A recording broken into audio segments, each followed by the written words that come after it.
Assalamu alaikum urmatlı dostlar. Urmatlı Urmanov TV kanalının görücüleri.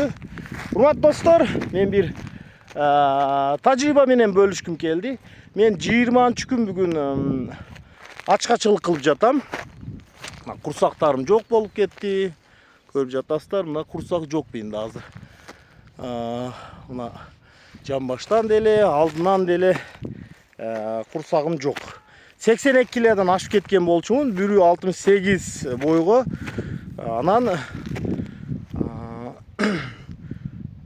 кыймылга, ар түрдүү машыкканга, тренировкаларга, жөн эле чуркаганга, жөө жүргөнгө, эңишип bir бут кийим байлаганга болсун, же болбосо bir кичине тамашалашып, күрөшүп алышканга деле ыңгайсыз элем. Тез эле чарчап, анан кийин кыймылым кичине кыйналып калган болчумун. Азыр мына өзүм айткан салмакка түшүп жатам.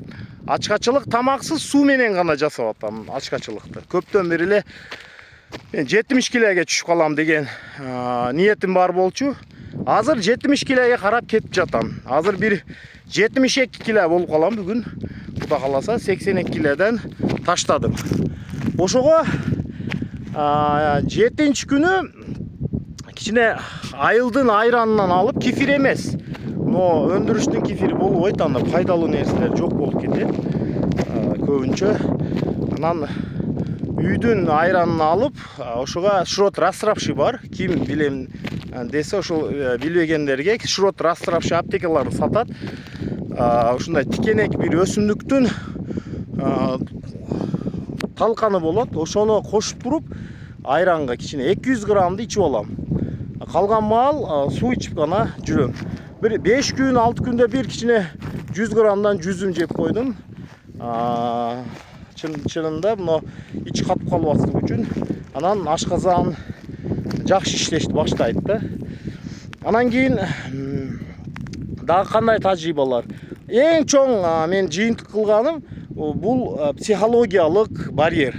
Ашча салмак семиздиктин эң чоң душманы бул биздин ачапат, обжора, ач көзүгүбүз. Тамакты катуу жеп, өзүбүздү токтотконду билбегенбиз. Бул психологиялык күрөш. Ушул психологиялык барьерден күрөштөн өткөн гана, ушул нерселерге барган гана диетаны дагы, ачкычылык дагы жасай берет. Мына 20 күн аппетиттерим азыр сөнүп калды.